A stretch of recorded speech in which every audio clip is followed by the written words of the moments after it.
I never imagined I'd be in this situation, pouring my heart out to strangers on the internet. But here I am, Pearl, 32F, married to Sean, 35M, for 8 years, and my world has just crumbled around me.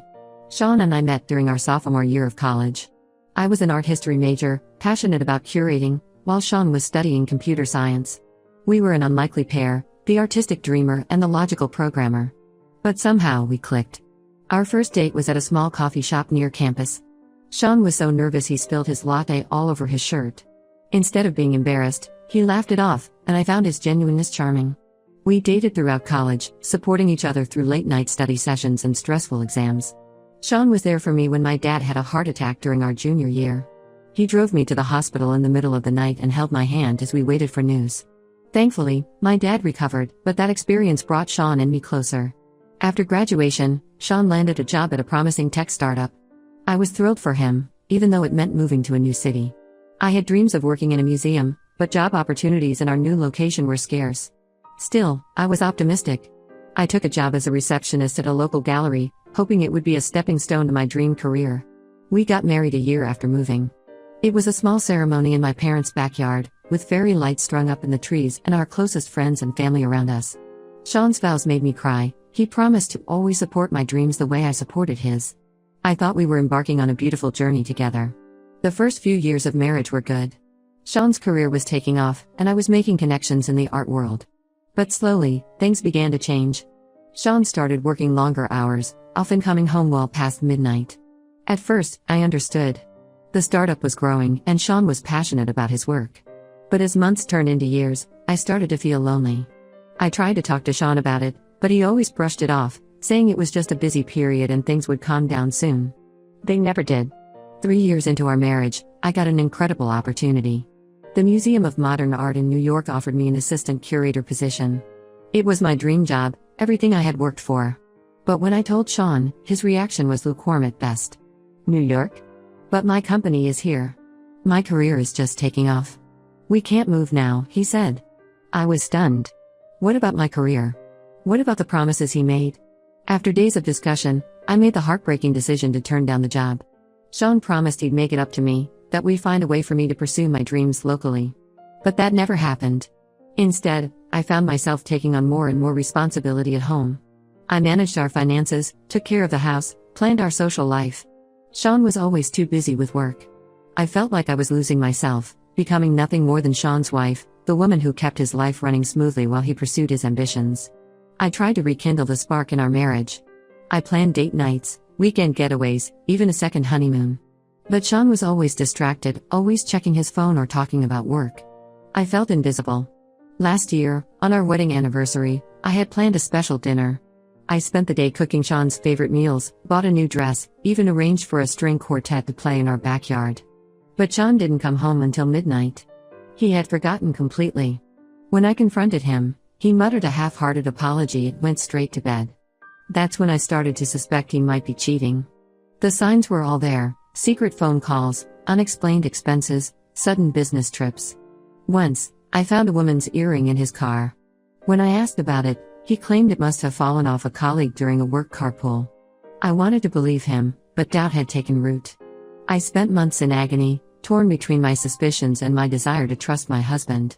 I lost weight, couldn't sleep, and my friends started to worry about me. But I didn't want to voice my fears, didn't want to make them real. 3 months ago, I finally got the proof I didn't want. Sean left his laptop open, and a message popped up from someone named Donna.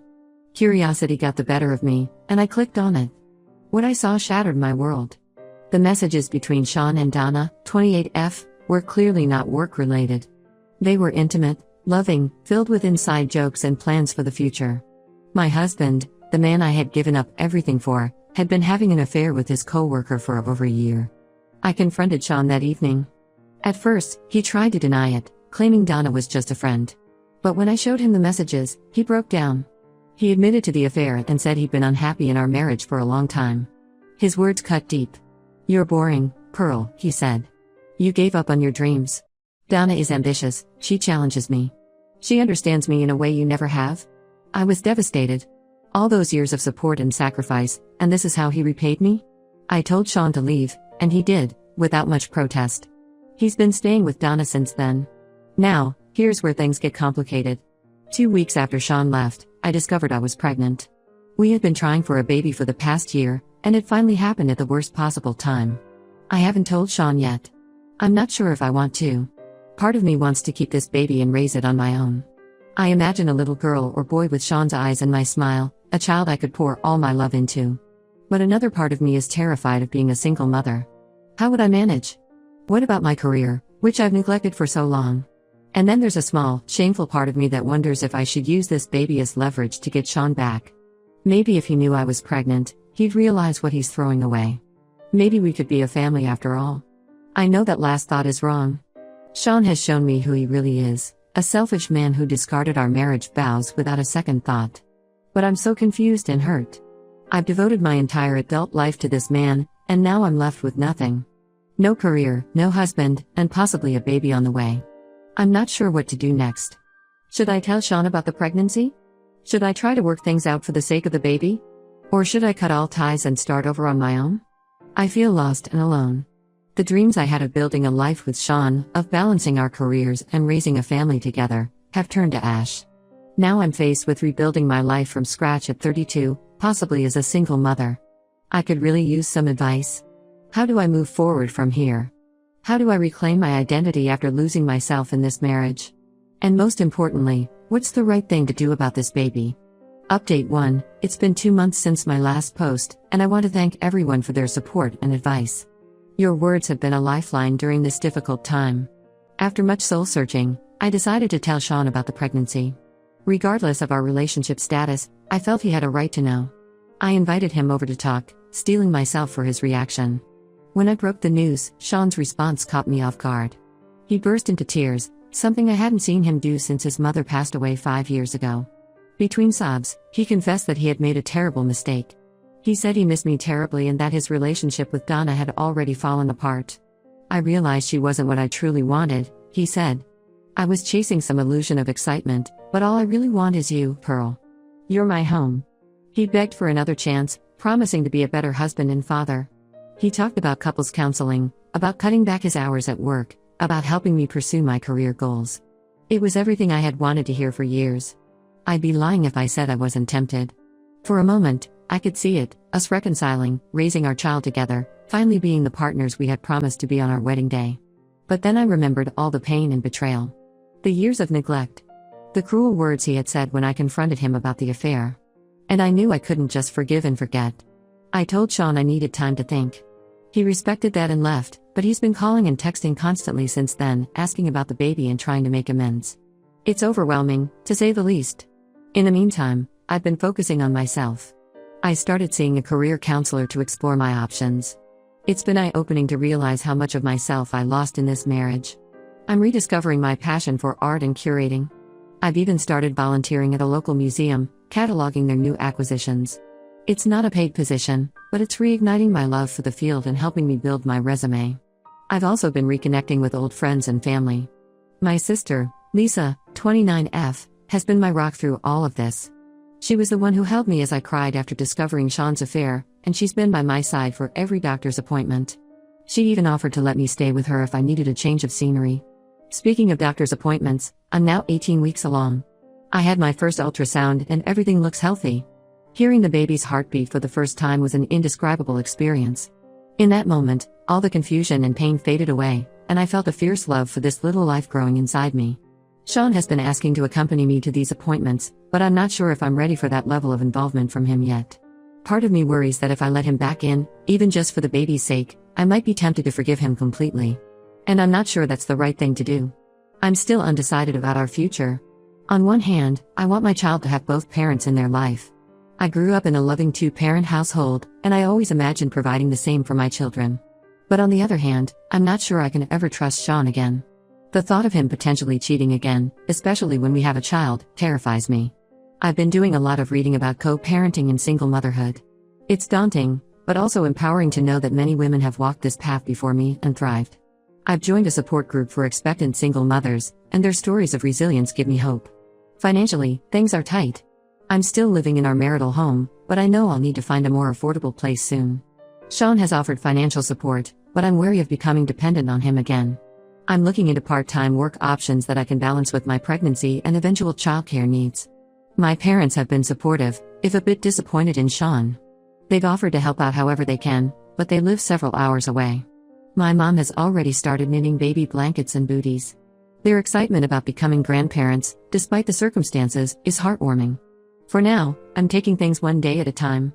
I'm focusing on my health, my career prospects, and preparing for the baby. I've started a journal, writing letters to my unborn child. It's therapeutic and helps me focus on the future rather than dwelling on the past. I know I have a long road ahead, but I'm determined to make the best decisions for myself and my baby. I'm not rushing into any decisions about Sean. I need to be sure that whatever choice I make is because it's what I truly want, not because I'm afraid of being alone or because I'm clinging to the past. Thank you all again for your support. Your stories and advice have given me strength during this difficult time. I'll update again when I have more news. Update 2. It's been 4 months since my last update, and my life has taken some unexpected turns. I'm now 34 weeks pregnant, and a lot has changed. First, the biggest news, Sean and I are officially divorced. After much soul-searching and several conversations with Sean, I realized that I couldn't move past his betrayal. The trust was irreparably broken, and I knew I deserved better. The decision wasn't easy. There were moments when I was tempted to give our marriage another chance, especially with the baby on the way. But every time I considered it, I remembered the years of neglect, the lies, and the pain of his affair. I realized that staying together for the sake of the baby would only lead to more hurt in the long run. The divorce process was surprisingly amicable. Sean seemed genuinely remorseful and didn't contest anything. He agreed to a fair division of assets and even offered additional support for the baby. We worked out a co-parenting plan with the help of a mediator. It wasn't the future I had imagined, but it felt like the healthiest option for everyone involved. On the career front, I have some exciting news. Remember that job opportunity at the Museum of Modern Art that I turned down years ago? Well, I reached out to them on a whim, explaining my situation and asking if they had any openings. To my surprise, they remembered me and were impressed by my volunteer work at the local museum. They offered me a position as an assistant curator, starting 3 months after my due date. It's a dream come true, even if it's coming later than I had originally planned. The job is in New York, which means a big move. At first, I was hesitant about raising a baby in the city, but the more I thought about it, the more it felt right. It's a chance for a fresh start for both me and the baby. My sister Lisa has been an absolute angel through all of this. When I told her about the job offer and my concerns about managing in a new city with a newborn, she offered to move with me. She's a freelance graphic designer, so her work is portable. She'll be living with me for the first 6 months to help out with the baby. I'm incredibly grateful for her support. As for Sean, we've established clear boundaries. He'll have visitation rights and will be involved in major decisions regarding the baby, but our interaction will be limited to co-parenting. He was upset about the move at first, but eventually understood that this was a crucial opportunity for me. We've worked out a schedule for his visits to New York and regular video calls. Preparing for single motherhood has been challenging, but also empowering. I've been attending parenting classes and joining support groups for single moms. It's comforting to know I'm not alone in this journey. I've also been reading every parenting book I can get my hands on, determined to be the best mother I can be. One unexpected development, I've reconnected with an old friend, Mark, 34M, who lives in New York. We were close in college but lost touch over the years. When I posted about my upcoming move on social media, he reached out. We've been talking a lot, and he's been incredibly supportive. He's offered to help me get settled in the city and introduced me to his group of friends. There's a spark there, but I'm taking things very slowly. My priority right now is my baby and establishing my new life. As my due date approaches, I'm feeling a mix of excitement and nervousness. It's not how I imagined starting a family, but I'm determined to make the best of it. I'm looking forward to meeting my little one and starting this new chapter of my life. Thank you all for your continued support. I'll update again after the baby is born. Update 3. Hello everyone. It's been 6 months since my last update, and what a whirlwind it has been. First things first, I'm now the proud mother of a beautiful baby girl, Lily. She was born healthy and strong, weighing 7 pounds 6 ounces. The labor was long and difficult, but the moment I held her in my arms, all the pain melted away. She has Sean's eyes and my curly hair, and she's the light of my life. The first few weeks were tough. Despite all my preparation, nothing could have fully prepared me for the reality of caring for a newborn. The sleepless nights, the constant feedings, the worry over every little cough or cry, it was overwhelming. But with Lisa's help, I managed to get through it. Having her here has been a godsend. Sean flew in for Lily's birth and stayed for a week to help out. It was awkward at times, but we're learning to co-parent effectively. He visits once a month and we video call regularly so he can see Lily. It's not perfect, but we're making it work for Lily's sake. I've settled into my new job and new city. Balancing work and a newborn has been challenging, but my company has been incredibly supportive. They offer flexible hours and work from home options, which has been a lifesaver. I'm loving the work, curating exhibitions, researching artworks, collaborating with artists. It feels good to be using my degree and pursuing my passion again. Now, onto some surprising news. Remember Mark, the old friend I mentioned in my last update? Well, our friendship has blossomed into something more. We've been dating for 3 months now, and he's been absolutely wonderful. He adores Lily and has been incredibly patient with my situation. I was hesitant at first, given everything I've been through, but Mark has shown me that not all men are like Sean. Mark and I are taking things slow. He understands that Lily is my priority, and he's been respectful of my boundaries. We have date nights at home after Lily is asleep, and he's even learned how to change diapers and prepare bottles. Seeing him with Lily makes my heart melt, but I'm cautious about introducing him as a significant figure in her life until I'm sure about our future. My career is also taking off. I recently curated a small exhibition of emerging artists that received positive reviews in local art publications. There's talk of me leading a larger exhibition next year. It feels great to be recognized for my work after years of putting my career on hold. Life as a single mom isn't easy, but I'm managing. I've made friends with other moms in my neighborhood, and we have regular playdates. It's nice to have a support system of people who understand what I'm going through. Lisa has been amazing, but she's planning to move back home next month. I'm nervous about managing on my own, but also excited to prove to myself that I can do this. Sean is still involved in Lily's life, though it's been an adjustment for both of us. He calls every few days to check in and visits monthly. There have been some disagreements about parenting styles and schedules, but we're learning to communicate better for Lily's sake.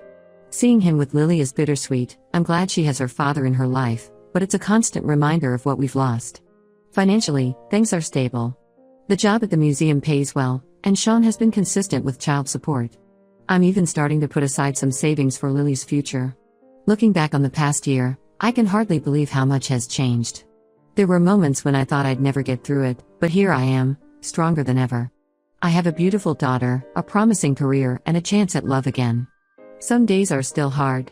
I miss the simplicity of my old life, the dream of a perfect family that I once had. But then I look at Lily, or walk through a gallery at work, or spend an evening laughing with Mark, and I know that this new life, complicated as it is beautiful in its own way. To anyone going through a similar situation, it gets better. It's not easy, and there will be tough days, but you're stronger than you know. Don't be afraid to lean on your support system and to put yourself first. You deserve happiness and love, even if it comes in a different package than you expected. Thank you all for being part of my journey. Your support and advice have been invaluable.